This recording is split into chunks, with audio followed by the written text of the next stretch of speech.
Mari kita satu dalam doa. Bapa yang baik, kami mengucap syukur untuk pagi hari ini atas persembahan pujian kami yang boleh kami naikkan. Bapa, kini saatnya kami akan duduk diam di bawah kaki-Mu untuk kami boleh mendengarkan pembacaan firman Tuhan, dan kami akan mendengarkan juga firman Tuhan yang akan disampaikan oleh hamba-Mu, agar kiranya Engkau taruh lidah perkataanmu ke dalam lidah bibir hamba-Mu ini untuk dapat menyampaikan apa yang Tuhan kehendaki pada kami semua. Bapa, kini kami telah siap mendengar. Biarlah Engkau kiranya hadir di tengah-tengah kami untuk dapat memberi satu perubahan hidup pada kami. Terima kasih Bapa yang baik. Hanya di dalam nama Tuhan Yesus kami sudah berdoa dan mengucap syukur. Haleluya. Amin. Terima kasih Pak David. Amin. Ya, Bu Lazarus, terima kasih. Ya, sambil persiapan ini para lektor ya, saya mau beritahukan. Jadi kelas evangelis nomor yang ke-30 ya, itu sudah dibuka Saudara ya. Jadi kenapa kita perlu ikut Saudara-saudara? Itu karena dikupas tuntas tentang Alkitab dari sudut pandang tradisi Yahudi. Ya, murni tanpa dogma. Sehingga ini memang tidak pernah diajarkan di sekolah teologi manapun atau aliran gereja manapun. Ya, jam belajarnya setengah 8 malam sampai jam 9, 90 menit ya, 16 kali pertemuan. Saudara bisa menghubungi, nanti ada informasi di pengumuman ya. Oke, silakan sekarang Ibu Luciana membaca. Dari Ibu Luciana yang pertama kali ya. Aktifkan mikrofonnya, silakan. Baik, Pak David. Bentar.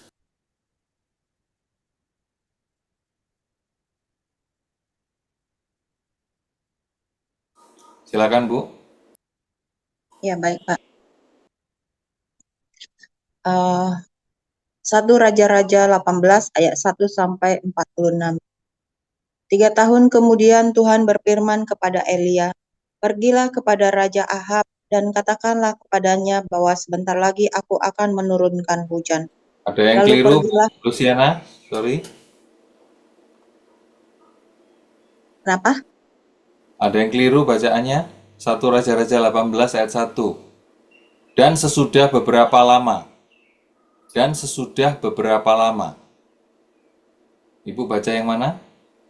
1 Raja-Raja 18 ayat 1. Sebentar. Nah, Ibu baca ayat pertamanya kok berbeda.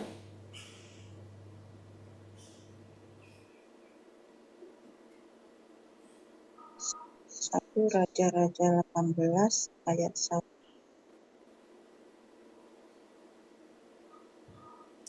Dan sesudah beberapa lama. Aku di yang ini Satu seperti Raja-Raja ini, Pak. 18 Pak David. Iya, 1 Raja-Raja 18. Oh, beda ya. Ibu baca Bu, apa Bu bunyinya? Ini, 3 tahun kemudian Tuhan berfirman kepada Elia, "Pergilah kepada Raja Ahab dan katakanlah kepadanya bahwa sebentar lagi aku akan menurunkan hujan." Lalu Oh, pergilah Nabi gitu. Elia kepada Raja Ahab untuk menyampaikan firman Tuhan itu. Itu aku dari sini, Pak, dari handphone.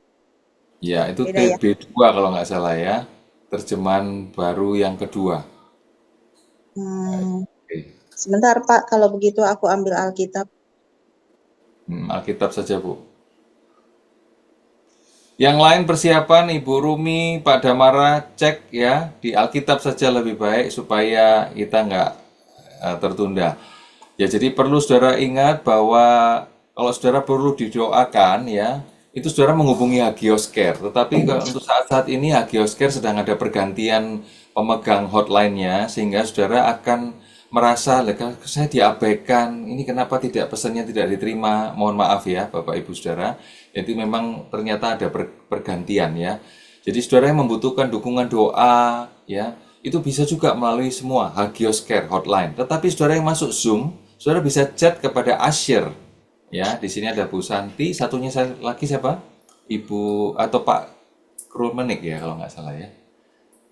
Pak Krulmenik. Jadi saudara bisa chat, kemudian masuk di sini yang co-host ya. Ya seperti itu. Sehingga saudara tahu, oh beban doanya akan dibacakan besoknya. Seperti itu ya. Jadi saudara, kita paham tentang itu ya.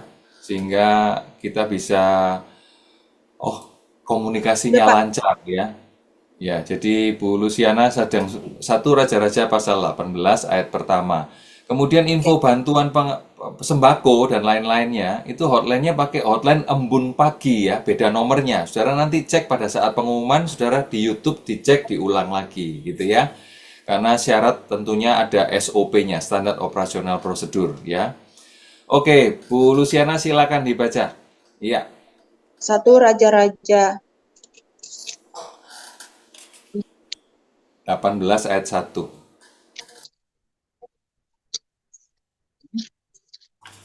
Ya, jadi seperti itu. Jadi kita 1 ngerti ada Raja-Raja SOP-nya. 18 ayat 1. Baik. Dan sesudah beberapa lama datanglah firman Tuhan kepada Elia dalam tahun yang ketiga. Pergilah, perlihatkanlah dirimu kepada Ahab, sebab aku hendak memberi hujan ke atas muka bumi. Lalu pergilah Elia memperlihatkan dirinya kepada Ahab. Adapun kelaparan itu berat di Samaria. Sebab itu Ahab telah memanggil Obaja yang menjadi kepala istana. Obaja itu seorang yang sungguh-sungguh takut akan Tuhan. Karena pada waktu Izebel melenyapkan nabi-nabi Tuhan, Obaja mengambil 100 orang nabi, lalu menyembunyikan mereka 50 sekelompok dalam goa dan mengurus makanan dan minuman mereka. Ahab berkata kepada Obaja, jelajahilah negeri ini dan pergi ke segala mata air dan ke semua sungai. Barangkali kita menemukan rumput, sehingga kita dapat menyelamatkan kuda dan bagal, dan tidak usah kita memotong seekor pun dari hewan itu. Lalu mereka membagi-bagi tanah itu untuk menjelajahinya. Ahab pergi seorang diri ke arah yang satu, dan Obaja pergi ke arah yang lain. Sedang Obaja di tengah jalan, ia bertemu dengan Elia. Setelah mengenali dia, ia sujud serta bertanya, Engkaukah ini, hai tuanku Elia? Jawab Elia kepadanya, benar, pergilah, katakanlah kepada tuanmu, Elia ada. Tetapi jawab Obaja, apakah dosa yang telah kuperbuat? Maka engkau hendak menyerahkan hambamu ini kepada Ahab, supaya aku dibunuhnya. Demi Tuhan Allahmu yang hidup, sesungguhnya tidak ada bangsa atau kerajaan yang tidak didatangi suruhan tuanku Ahab untuk mencari engkau. Dan apabila orang berkata, ia tidak ada, maka ia menyuruh kerajaan atau bangsa itu bersumpah bahwa engkau tidak ditemukan di sana. Dan sekarang engkau berkata, pergilah, katakanlah kepada tuanmu Elia ada. Mungkin terjadi apabila aku sudah pergi daripadamu, Roh Tuhan mengangkat engkau ke tempat yang tidak kuketahui. Kalau aku sampai kepada Ahab untuk memberitahukannya dan engkau tidak didapatinya, tentulah ia akan membunuh aku. Padahal hambamu ini dari sejak kecil takut akan Tuhan.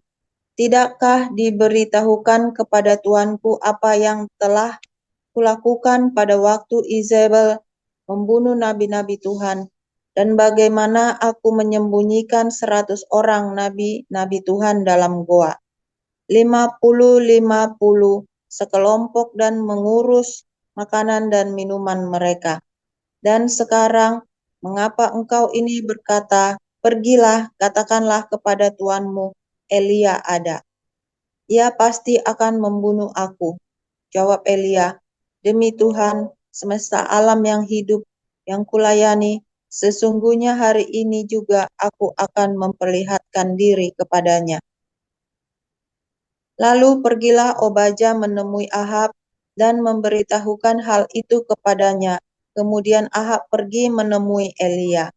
Segera sesudah Ahab melihat Elia, ia berkata kepadanya, Engkaukah itu yang mencelakakan Israel? Jawab Elia kepadanya, bukan aku yang mencelakakan Israel, melainkan engkau ini dan kaum keluargamu, sebab kamu telah meninggalkan perintah-perintah Tuhan, dan engkau ini telah mengikuti para Baal. Sebab itu, suruhlah mengumpulkan seluruh Israel ke Gunung Karmel, juga nabi-nabi Baal yang 450 orang itu, dan nabi-nabi Asyera yang 400 itu, yang mendapat makan dari meja istana Izebel. Ahab mengirim orang ke seluruh Israel mengumpulkan nabi-nabi itu ke Gunung Karmel. Lalu Elia mendekati seluruh rakyat itu dan berkata, berapa lama lagi kamu berlaku timpang dan bercabang hati? Kalau Tuhan itu Allah, ikutilah dia, dan kalau Baal, ikutilah dia. Tetapi yang rakyat itu tidak menjawabnya sepatah kata pun. Lalu Elia berkata kepada rakyat itu, hanya aku seorang diri yang tinggal sebagai nabi Tuhan. Padahal nabi-nabi Baal itu ada 450 orang banyaknya. Namun, baiklah diberikan kepada kami 2 ekor lembu jantan. Biarlah mereka memilih seekor lembu, memotong-motongnya, menaruhnya ke atas kayu api. Tetapi mereka tidak boleh menaruh api. Aku pun akan mengolah lembu yang seekor lagi, meletakkannya di atas kayu api dan juga tidak akan menaruh api. Kemudian biarlah kamu memanggil nama Allahmu, dan aku pun akan memanggil nama Tuhan. Maka Allah yang menjawab dengan api dialah Allah. Seluruh rakyat menyambut, katanya, baiklah demikian. Kemudian Elia berkata kepada nabi-nabi Baal itu, pilihlah seekor lembu dan olahlah itu dahulu.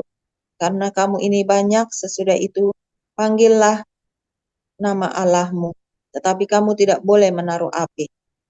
Mereka mengambil lembu yang diberikan kepada mereka, mengolahnya, dan memanggil nama Baal dari pagi sampai tengah hari. Katanya, ya Baal, jawablah kami. Tetapi tidak ada suara, tidak ada yang menjawab. Sementara itu mereka berjingkat-jingkat di sekeliling mezbah yang dibuat mereka itu.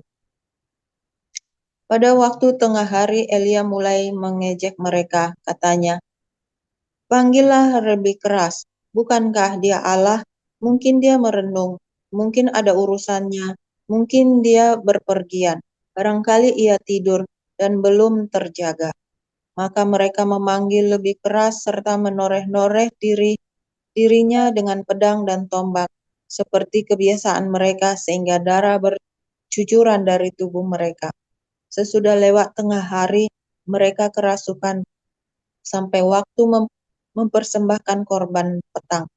Tapi tidak ada suara, tidak ada yang menjawab, tidak ada tanda perhatian. Kata Elia kepada seluruh rakyat itu, datanglah dekat kepadaku. Maka mendekatlah seluruh rakyat itu kepadanya, lalu ia memperbaiki mezbah Tuhan yang telah diruntuhkan itu. Kemudian Elia mengambil 12 batu menurut jumlah suku keturunan Yakub. Kepada Yakub ini telah datang firman Tuhan. Engkau akan bernama Israel. Ia mendirikan batu-batu itu menjadi mezbah demi nama Tuhan yang membuat suatu parit sekeliling mezbah itu yang dapat membuat 2 sukat benih. Ia menyusun kayu api, memotong lembu itu, dan menaruh potongan-potongannya di atas kayu api itu. Sesudah itu ia berkata, penuhilah 4 buyung dengan air, dan tuangkan ke atas korban bakaran dan ke atas kayu api itu. Kemudian katanya, buatlah begitu untuk kedua kalinya. Dan mereka berbuat begitu untuk kedua kalinya. Kemudian katanya, buatlah begitu untuk ketiga kalinya. Dan mereka berbuat begitu untuk ketiga kalinya. Sehingga air mengalir sekeliling mezbah itu, bahkan parit itu pun penuh dengan air.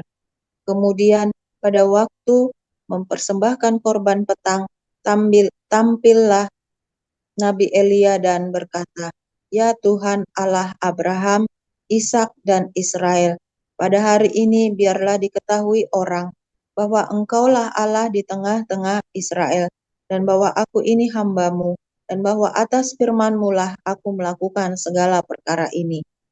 Jawablah aku ya Tuhan, jawablah aku, supaya bangsa ini mengetahui bahwa Engkaulah Allah, ya Tuhan, dan Engkaulah yang membuat hati mereka tobat kembali." Lalu turunlah api Tuhan menyambar habis korban bakarnya, kayu api, batu, dan tanah itu, bahkan air yang dalam parit itu habis dijilatnya.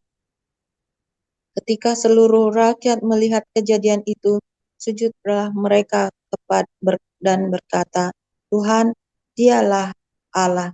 Tuhan, dialah Allah." Kata Elia kepada mereka, "Tangkaplah nabi-nabi Baal itu, seorang pun dari mereka tidak boleh luput." Setelah ditangkap, Elia membawa mereka ke sungai Kison dan menyembelih mereka di sana. Kemudian berkatalah Elia kepada Ahab, "Pergilah, makanlah dan minumlah, sebab bunyi derau hujan sudah kedengaran."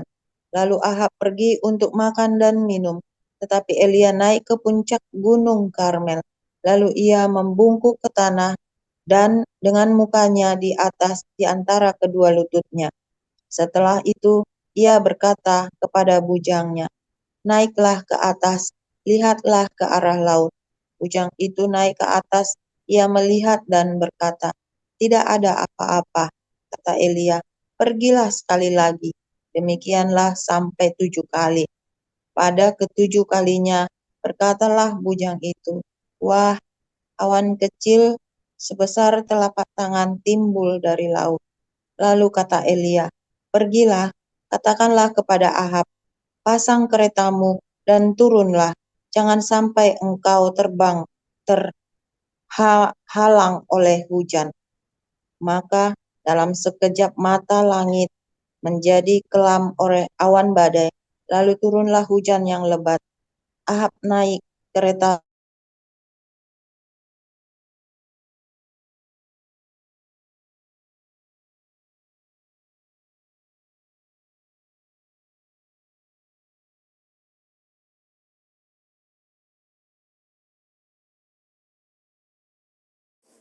Tidak ada suara, Bu Luciana. Oke ya, Bu Luciana nggak ada suara. Oke, sambil persiapan sebelum multimedia tunjukkan ini apa slide-nya Firman Tuhan.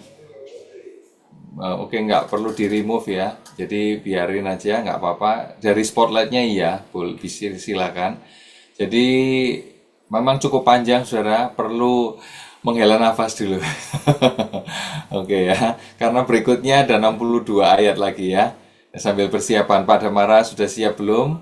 Jadi ya, Pak Damara bisa nyalakan mikrofonnya kalau sudah siap sambil persiapan.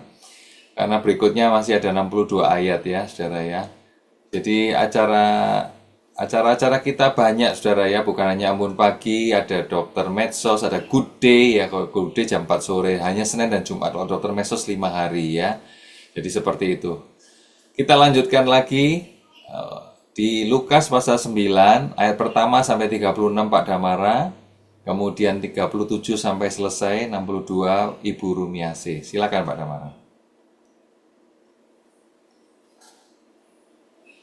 Speednya ditambah ya, kecepatan bacanya ditambah ya, supaya kita bisa segera ya. Terima kasih. Lukas 9 ayat 1. Maka Yesus memanggil kedua belas muridnya, lalu memberikan tenaga dan kuasa kepada mereka untuk menguasai setan-setan dan untuk menyembuhkan penyakit-penyakit. Dan ia mengutus mereka untuk memberitakan kerajaan Allah dan untuk menyembuhkan orang. Katanya kepada mereka, "Jangan membawa apa-apa dalam perjalanan. Jangan membawa tongkat atau bekal, roti atau uang, atau 2 helai baju. Dan apabila kamu sudah diterima dalam suatu rumah, tinggallah di situ sampai kamu berangkat dari situ. Dan kalau ada orang yang tidak mau menerima kamu, keluarlah dari kota mereka dan kebaskanlah debunya dari kakimu sebagai peringatan terhadap mereka. Lalu pergilah mereka, dan mereka mengelilingi segala desa sambil memberitakan Injil dan menyembuhkan orang sakit di segala tempat. Herodes raja wilayah mendengar segala yang terjadi itu, dan ia pun merasa cemas, sebab ada orang yang mengatakan bahwa Yohanes telah bangkit dari antara orang mati. Ada lagi yang mengatakan bahwa Elia telah muncul kembali, dan ada pula yang mengatakan bahwa si orang dari nabi-nabi dahulu telah bangkit. Tetapi Herodes berkata, Yohanes telah kupenggal kepalanya. Siapa gerangan dia ini yang kabarnya melakukan hal-hal demikian? Lalu ia berusaha supaya dapat bertemu dengan Yesus. Sekembalinya rasul-rasul itu menceritakan kepada Yesus apa yang telah mereka kerjakan. Lalu Yesus membawa mereka dan menyingkir ke sebuah kota yang bernama Betsaida, sehingga hanya mereka saja bersama dia. Akan tetapi orang banyak mengetahuinya, lalu mengikuti dia. Ia menerima mereka dan berkata-kata kepada mereka tentang kerajaan Allah, dan ia menyembuhkan orang-orang yang memerlukan penyembuhan. Pada suatu hari mulai malam datanglah ke-12 murid-muridnya kepadanya dan berkata, suruhlah orang banyak itu pergi, supaya mereka pergi ke desa-desa dan kampung-kampung sekitar ini untuk mencari tempat penginapan dan makanan, karena di sini kita berada di tempat yang sunyi. Tetapi ia berkata kepada mereka, kamu harus memberi mereka makanan. Mereka menjawab, yang ada pada kami tidak lebih daripada 5 roti dan 2 ikan, kecuali kalau kami pergi membeli makanan untuk semua orang banyak ini. Sebab di situ ada kira-kira 5.000 orang laki-laki. Lalu ia berkata kepada murid-muridnya, suruhlah mereka duduk berkelompok-kelompok, kira-kira 50 orang sekelompok. Murid-murid melakukannya dan menyuruh semua orang banyak itu duduk. Dan setelah ia mengambil 5 roti dan 2 ikan itu, ia menghadap ke langit, mengucap berkat, lalu memecah-mecah roti itu dan memberikannya kepada murid-muridnya, supaya dibagi-baginya kepada orang banyak. Dan mereka semuanya makan sampai kenyang, kemudian dikumpulkan potongan-potongan roti yang sisa sebanyak 12 bakul. Pada suatu kali ketika Yesus berdoa seorang diri, datanglah murid-muridnya kepadanya. Lalu ia bertanya kepada mereka, kata orang banyak, siapakah aku ini? Jawab mereka, Yohanes Pembaptis. Ada juga yang mengatakan Elia. Ada juga yang mengatakan bahwa seorang dari nabi dahulu telah bangkit. Yesus bertanya kepada mereka, menurut kamu, siapakah aku ini? Jawab Petrus, Mesias dari Allah. Lalu Yesus melarang mereka dengan keras supaya mereka jangan memberitahukan hal itu kepada siapapun.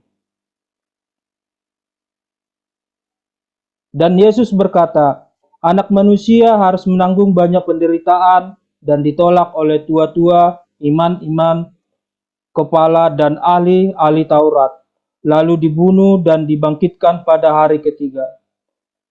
Katanya kepada mereka semua, setiap orang yang mau mengikut aku, ia harus menyangkal dirinya, memikul salibnya setiap hari dan mengikut aku.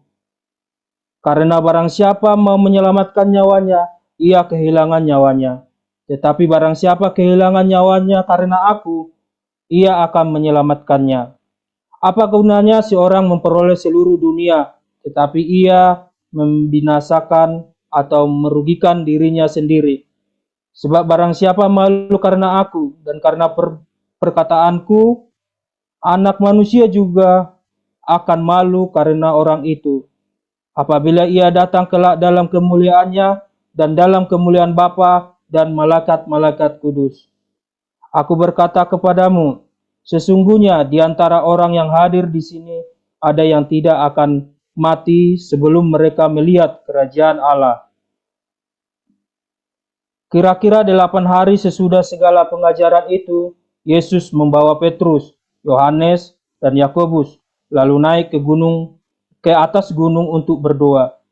Ketika ia sedang berdoa, rupa wajahnya berubah dan pakaiannya menjadi putih berkilau-kilauan.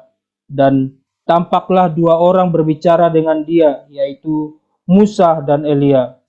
Keduanya menampakkan diri dalam kemuliaan dan berbicara tentang tujuan kepergiannya yang akan digenapinya di Yerusalem. Sementara itu Petrus dan teman-temannya telah tertidur, dan ketika mereka terbangun, mereka melihat Yesus dalam kemuliaannya. Dan kedua orang yang berdiri di dekatnya itu, dan ketika kedua orang itu hendak meninggalkan Yesus, Petrus berkata kepada, "Guru, betapa bahagianya kami berada di tempat ini. Baiklah, kami dirikan sekarang 3 kemah, satu untuk engkau, satu untuk Musa, dan satu untuk Elia." Tetapi Petrus tidak tahu apa yang dikatakannya. Sementara ia berkata demikian, datanglah awan menaungi mereka, dan karena mereka masuk ke dalam awan itu, takutlah mereka. Maka terdengarlah suara dari dalam awan itu yang berkata, "Inilah anakku yang kupilih, dengarkanlah dia." Ketika suara itu terdengar, nampaklah Yesus tinggal seorang diri, dan murid-murid itu merahasiakannya, dan pada masa itu mereka tidak menceritakan kepada siapapun apa yang telah mereka lihat itu.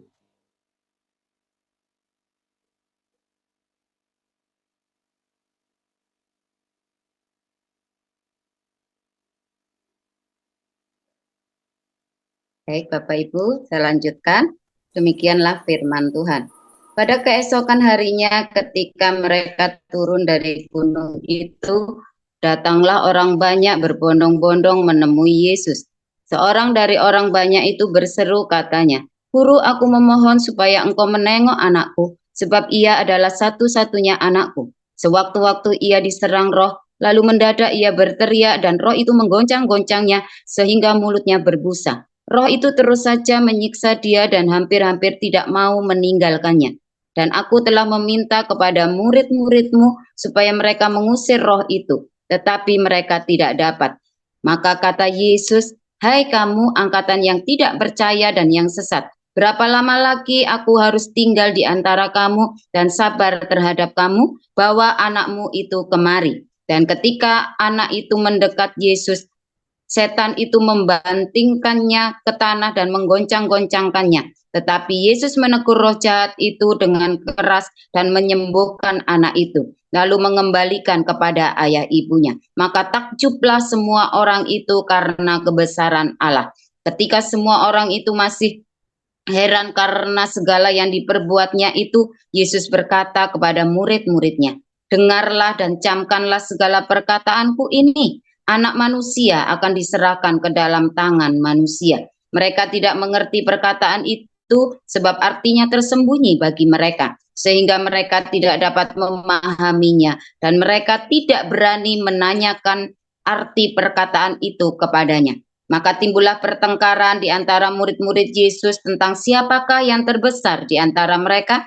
Tetapi Yesus mengetahui pikiran mereka. Karena itu ia mengambil seorang anak kecil dan menempatkannya di sampingnya dan berkata kepada mereka, "Barang siapa menyambut anak ini dalam namaku, ia menyambut aku. Dan barang siapa menyambut aku, ia menyambut dia yang mengutus aku. Karena yang terkecil di antara kamu sekalian, dialah yang terbesar." Yohanes berkata, "Guru, kami lihat seorang mengusir setan demi namamu. Lalu kami cegah orang itu karena ia bukan pengikut kita." Yesus berkata kepadanya, "Jangan kamu cegah, sebab barang siapa tidak melawan kamu, ia ada di pihakmu." Ketika hampir genap waktunya Yesus diangkat ke surga, ia mengarahkan pandangannya untuk pergi ke Yerusalem, dan ia mengirim beberapa utusan mendahului dia.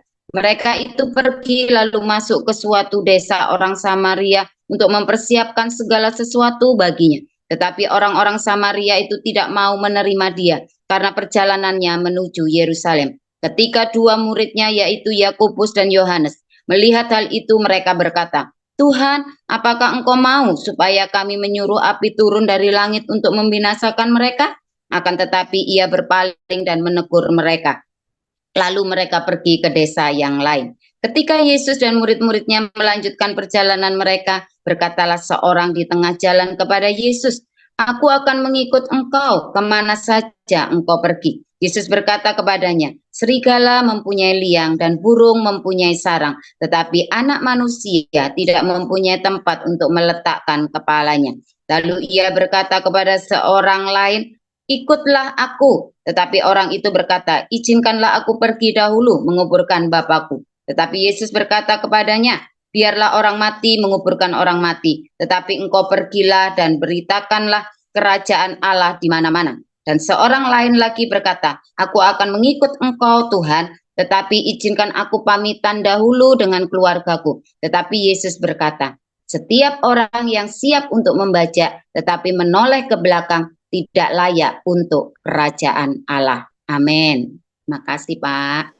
Amin, terima kasih untuk para lektor ya yang sudah membantu kita. Kita akan dengarkan renungan pada pagi ini, judulnya Nabi disambar geledek, tapi persiapan untuk yang beberapa yang nanti setelah ini ya, berdoa ya, Susana Menik, Pak Yohanes Simorangkir, kalau nggak ada saya akan gantikan Bu Yohana juga, kemudian Pak Wallace Ang nanti bantu untuk Australia ya, Pak Andreas C juga ya, persiapan untuk itu ya, supaya kita tahu Anda memang respon dan siap ya. Terima kasih. Kita akan dengarkan tema hari ini, Nabi disambar geledek. Silakan Pak Paul.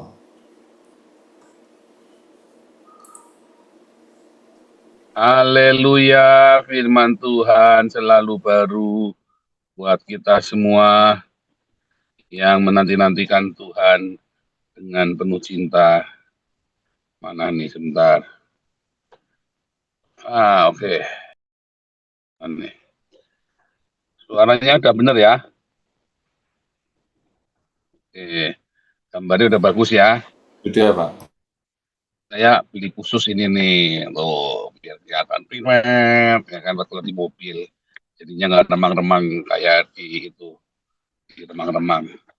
Nanti dicurigai di Belanda, remang-remang. Oke, saudara ya, remang-remang sekarang sudah nggak remang-remang lagi, terang benderang. Saudara, belakangan kita lagi dengar-dengar itu ya, yang bakar Al-Quran itu kena karma instan, katanya berita-berita Indonesia. Saya sampai garuk-garuk, aduh goblok dan pakai kuota ini orang Indonesia ini memang ya. Kalau karma instan itu maksudnya dia lagi ngelakukan apa yang jelek, terus tiba-tiba ya dia kesandung misalnya apa begitu, tanpa sengaja itu loh. Tapi kalau ini yang dia lagi musuhin orang Islam, lalu orang Islam yang bunuh dia gitu loh. Ini namanya bukan karma instan. Kadang-kadang orang Indonesia tuh nggak ngerti artinya karma ya. Saya sendiri tidak percaya karma, tapi dengan mengartikan karma seperti itu, ini sih pembakar si nama Mamiko. Mamiko ini kan Momiko ini kan membakar Al-Quran. Dia orang Irak, bekas Islam, jadi entahlah jadi agama apa ya, mungkin Kristen, mungkin ateis, saya nggak tahu tuh di Swedia. Lalu dia bakar Al-Quran, lalu selama berapa tahun kemudian dia lolos, lalu minta diadili rakyat orang Islam itu yang di Swedia. Ya, hari ini pembacaan putusan apakah dia memang head speech apa enggak. Kalau head speech baru nanti diadili. Jadi ini cuman apakah pembakaran Al-Quran tergolong head speech atau tidak. Ini cuman itu saja, saudara, dengar pendapat. Baru itu saja, bukan sidang, bukan, tapi dengar pendapat. Lalu sebelum dengar pendapat dibunuh sama orang Islam, saudara ya. Artinya itu bukan karma, saudara. Itu memang itu tadi ya. Memang apa ya, yang balas dendam namanya, dibalas ya kan, dibalas oleh orang Islam sendiri.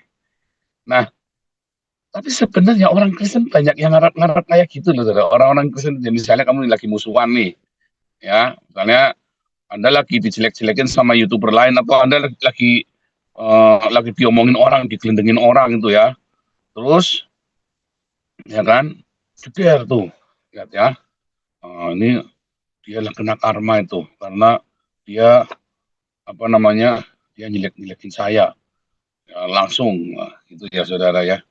Saudara, selalu saya katakan, apa kamu tuh ngarep-ngarep begitu enggak saudara? Ya, apakah kamu ngarep-ngarep begitu apa enggak? Saudara, ketika saya kan sering cerita nih, cuman banyak yang salah paham. Waktu saya difitnah ya sama Saifuddin, difitnah Rudi Yohanes, difitnah sama si siapa itu? Berarti apa bukan fitnah, tetapi dia ngajari orang buat nangkap saya gitu kan. Nggak taunya kan balik sendiri ke mereka semua. Nah, waktu saya cerita saudara ya, dan itu bukan karma saudara. Saya cerita, yang saya omongkan seperti ini. Saya ini lagi perang rohani, saya lagi perang roh. Ya, nanti di kelas profetik, ya, kelas terakhir nanti adalah peperangan rohani ya, saudara ya. Apa itu peperangan rohani yang benar dan bagaimana caranya?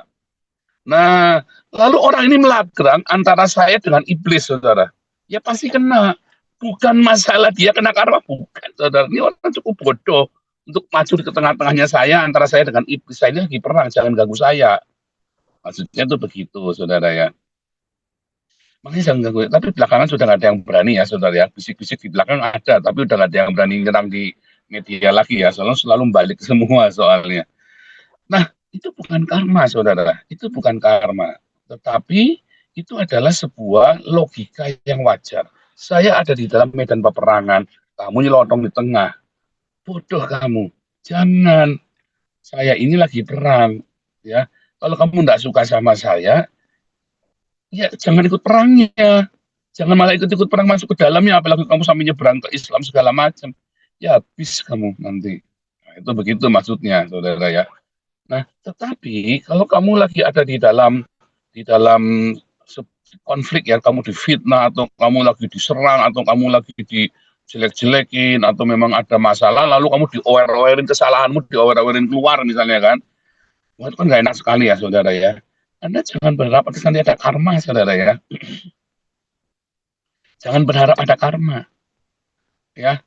Anda kalau ada yang seperti itu, dibiarkan saja, saudara. Nggak usah diresponin, nggak usah Anda marah. Anda klarifikasi sekali boleh, nggak apa-apa, kasih tahu saja. Kalau ada yang nanya ya kita jawab. Cuman Anda nggak usah kejang-kejang terus atau bahkan mengharapkan kesialan. Wah nanti disambar gledek dia gitu ya.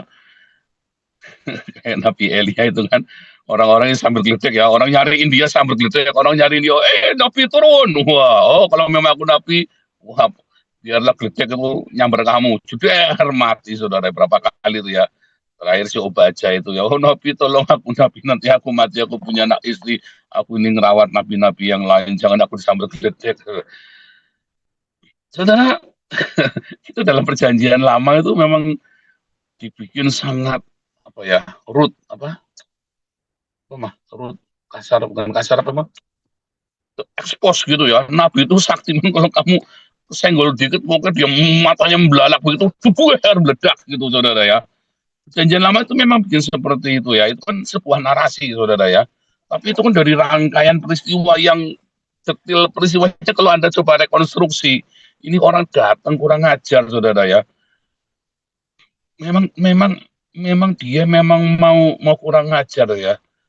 Memang mau kurang ajar sama Tuhan, bukan mau kurang sama nabinya, bukan. Orang-orang ini memang sudah kurang ajar sama Tuhan. Sama seperti orang Islam itu ketika menghina-hina Tuhan Yesus itu ya.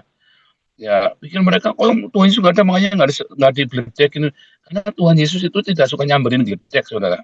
Bahkan ketika murid-murid Yesus berkata, Guru, apa ini saja ya, kita turunin geledek buat mereka ya, biar pada mati semua. Sama Tuhan Yesus dihardik oleh murid-murid ini, saudara ya. Malah nggak boleh. Beda kalau orang Islam itu, saudara ya. Maunya kan biasa, si Paulnya nggak diasap-asap, malah malah malah sudah jadi warga negara Belanda, malah sudah kemana-mana, ini malah sudah lagi ke Israel bolak-balik, malah sudah kapan diasapnya, saudara. Kecuali nanti kalian kirim pembunuh pada saya ya, kirimkan asasin buat saya. Tapi ya mungkin asasinnya sama saya juga takut, saudara ya. Kamu belum pernah depan-depan sama saya, belum pernah ngelihat saya rambutnya berdiri semua.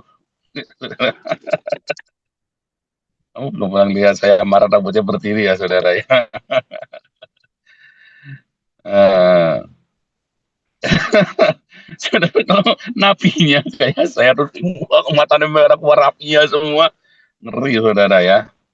Untung dalam perjanjian baru nabi-nabi itu baik-baik ya saudara ya. Ya sekali waktu ada kejadian Ananias Safira sambar becek saudara ya. Suatu kejadian ada. Tetapi katanya itu hanya satu dari 1000 kejadian saudara. Dari sekian kejadian itu pun si Ananias Safira kan cari masalah sendiri ya kan. Cari masalah sendiri saudara. Ketika para murid ini diberi kuasa saudara ya. Anda dan saya kan diberi kuasa. Ya perkataan yang menciptakan. Terus ada orang yang nyakiti kamu. Wah nanti malam kamu sambil gledek kamu. Kejadian nggak saudara sambil gledek itu? Belum tentu saudara. 1 dari 1 juta kemungkinan. Kecuali kamu kayak saya saudara. Sombong Pak. Iya sombong. Kecuali kamu sudah kayak saya saudara. Sambil gledek beneran saudara. Tetapi mengapa yang waktu kamu ngomong itu nggak terjadi? Ya, karena memang Tuhan tidak ingin kamu perkataanmu yang penuh kuasa itu buat nyamberin gledek orang, saudara apa? Buat nyamberin gledek orang, buat gledekin orang, pokoknya buat ngantem orang. Ya, jangan saudara. Saya pernah puasa 40 hari 40 malam 4 nyumpain orang ya. Jadi saudara ya. Tapi kan goblok saudara. Puasa 40 hari 40 malam harusnya kan bukan buat nyumpain orang, tapi buat minta belas kasihan Tuhan kan. Harusnya 40 hari 40 malam Tuhan kasihanilah kami, Kyrie eleison kan begitu kan saudara kan. Tapi ini kan buang kan, wah Tuhan tuh begitu sampai gede biar itu matanya bosok, biar itu jatuh. Wah, 40 hari buat nyumpain orang kan goblok saudara. Akhirnya karena saya ngutukin orang, badan saya pun penuh dengan kutuk. Tuhan Yesus ajarkan kepada kita saudara ya. Perkataan yang penuh kuasa ini adalah untuk memberkati. Oh saudara kita ini lagi di Denmark ini wah banyak ya saudara orang-orang Indonesia ini saling serang gitu ya. Makanya saya nggak suka dekat-dekat sama orang Indonesia sebetulnya. Ya karena orang-orang Indonesia ini terkenal bahwa ya terkenal. Saya lihat ya orang-orang Suriname bisa kompak, orang-orang Kurasaw bisa kompak, orang Indonesia paling nggak bisa kompak loh di Belanda ini saudara. Saya lihat untuk orang-orang dari Arab, dari Syria bisa kompak, saudara ya. Orang Iran bisa kompak. Orang Indonesia paling nggak suka kompak. Coba, gereja Indonesia di Belanda itu kecil-kecil, saudara. Gereja Iran gede, gereja Syria besar, gereja Suriname gede, saudara. Gereja Kurasaw gede, padahal gereja Advent, loh, saudara. Gereja Advent, loh, gede, saudara. Cuma itu banyak mereka ya. Waktu kita kumpul semua itu katanya bisa sampai 100 lebih, saudara ya. Gereja Indonesia kecil-kecil, ya. Sedikit gereja Indonesia bahkan katanya GKIN yang dikumpulkan 6 GKIN aja cuma berapa ekor aja saudara ya itu tadi karena entah kenapa mereka suka mengucapkan hal yang tidak baik kepada sesamanya sendiri. Nah terus apa misalnya nih beberapa waktu lalu kita difitnah saudara ya biarin saja tidak apa-apa dibiarkan saja. Saya pernah difitnah ya sama orang-orang Indonesia beberapa orang Indonesia ya mungkin kenapa mungkin termasuk Alengso juga kan ya biarin saja biasa saudara nggak usah biar sambil gledek ya nggak perlu juga nggak usah juga nggak apa-apa. Loh kenapa Pak diam aja apa nggak rugi saudara sebab ya semua fitnah itu tidak akan berlaku kepada saya. Semua sumpah serapah itu tidak akan berlaku kepada saya kalau saya tetap hidup dekat sama Tuhan, dengan cintanya Tuhan. Saya tidak akan rugi apa-apa. Justru dengan semua omongan-omongan yang tidak baik itu, saya hanya perlu menunggu 1 minggu sampai 1 tahun. Ya, nanti tahun kedua saya akan panen, saudara. Akan panen semua hal yang baik. Jadi waktu di fitnah-fitnah gitu, ya saudara ya, jangan tuh sambar gledek, jangan anak sambar gledek, anak setan, jangan begitu. Biasa aja, tenang. Ya, tunjukkan. Bahkan Yesus aja tidak punya tidak punya sarang, tidak punya rumah untuk menaruh kepalanya. Ada kerendahan hati, nggak perlu kamu, saya ini nabinya Tuhan, saya ini pendeta, kamu harus hormat sama saya. Nggak perlu begitu, saudara. Saya ini orang kaya, kamu belum tahu siapa saya, belum tahu. Orang kita, orang kamu aja sering kali nongol di Zoom aja tutup muka, ya kan? Kamu belum tahu siapa saya, nggak tahu. Saya bilang nggak tahu. Kalau Anda terbiasa, ya terbiasa ketika difitnah, ketika kamu disakiti, ketika kamu dikerjain, kamu aja biasa. Namanya orang memfitnah itu biasa. Karena ketika kamu difitnah, pasti ada sesuatu dalam hidupmu yang luar biasa. Oh, bukan retorika, saudara ya. Kenapa orang itu tidak berani ngomong sama kamu, aku nggak suka kamu. Karena dia takut sama kamu, saudara. Lebih baik dia ngomong di belakang kamu. Kalau dia orang benar, kayak saya kalau nggak suka orang, tak datengin, aku nggak suka kamu loh. Masalah begini. Ya, tapi kan itu rude, Pak, nggak sopan, Pak. Ya sopan. Justru kamu ngomong di depan, tapi kamu jangan ngomong sama yang lain, ngomongnya sama dia saja. Ya, saya ngomong sama Bu Lianti. Bu Lianti saya nggak suka loh, Bu Lianti marah-marah begitu sama saya. Saya terbilangin, saudara ya. Tapi saya nggak perlu ngomong-ngomongin di belakangnya Bu Lianti. Bu Lianti orang baik, saudara ya. Dia orang yang luar biasa. Ya, kalau nggak ada Bu Lianti, kemarin Damaris sudah ada karu-karuan ya. Kita tahu semua ya, dari tikus-tikus yang mencoba menggerogoti. Tetapi ada satu hal, yang namanya persahabatan, namanya pertemanan, ada satu titik yang kita pasti bergesekan. Saya ngomong terus terang, saya nggak suka loh Bu Lianti begitu. Artinya saya tidak akan ngomongin Bu Lianti di belakangnya Bu Lianti. Ya, saya ngomong nih sama sama Mas Adi Nugroho itu ya. Ya kan, dia kan suka panggil Cindy begitu kan. Langsung tak telepon, Mas Adi, kamu nggak boleh panggil gitu. Karena bahkan di paspor saya sudah tidak ada nama itu lagi. Ya, sebab yang memanggil nama saya dengan nama itu, ya itu hanya teman dulu masa lalu saya dan hanya musuh-musuh saya yang karena berusaha mocking saya. Jangan sampai nanti kamu dikira mocking saya. Itu langsung saya ngomongkan, saudara. Artinya saya respect sama Mas Ardi, saya respect sama Bu Lianti, saya respect sama Pak Stefan ketika saya komplain ya. Kalau saya komplain pasti ke depan, saudara. Nggak ngomongin di belakang. Nah, kalau ada orang ngomongin kamu di belakang, berarti dia takut sama kamu. Berarti dia tuh levelnya nggak sama dengan kamu. Kalau saya dengan Pak Stefan levelnya sama, saya tidak suka Pak Stefan, tak tegur langsung, Pak, saya nggak setuju ya begini, nanti terjadi begini. Oh, enggak, dijelasin sama dia. Oh, enggak, nanti, oke, nanti tak perbaiki, Pak Paul, terima kasih masukannya. Sama Pak Iman ngomong saya, salah Pak Paul, begini-begini, Pak David komplain sama saya. Ngomongnya langsung ke saya, saudara. Namanya satu level tuh. Ya, Pak David itu kan ngomong tajam itu, saudara ya. Tapi ngomong ke saya langsung di depan, saudara. Namanya satu level kita. Tapi kalau kamu ngomong di belakang saya, kamu berarti nggak levelnya saya, saudara. Nangkap nggak? Ini bukan retorika, ini saya ngomong serius ya.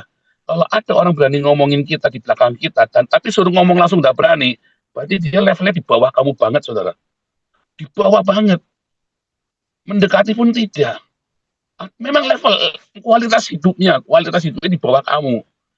Kalau kualitas hidupnya dia sama dengan kamu, dia akan face to face dengan kamu, dia akan ngomong dengan baik-baik. Aku tuh kemarin nggak suka yang masalah gini tuh, aku kurang suka loh kamu ngomong begini ke saya. Boleh nggak? Aku pengen tahu kenapa. Tapi ngomong face to face. Kemarin kamu ada ngomong ini, aku tersinggung loh. Nggak apa, saudara. Susah ya ngomong gini. Tapi kalau kamu punya kualitas hidup, ya, kamu jalan sama Tuhan.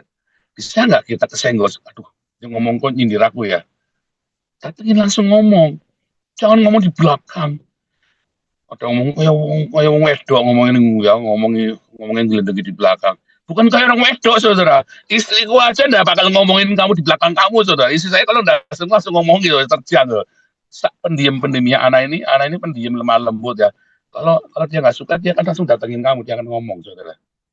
Serius, saudara, dia akan langsung tahu. Nanti kamu belum tahu ya. Kalau nanti satu kamu kekikiran sama anak, dia tidak akan ngomong di belakang kamu, dia akan langsung datengin kamu, dia akan telepon. Tadi kamu maksudnya apa ngomong begini?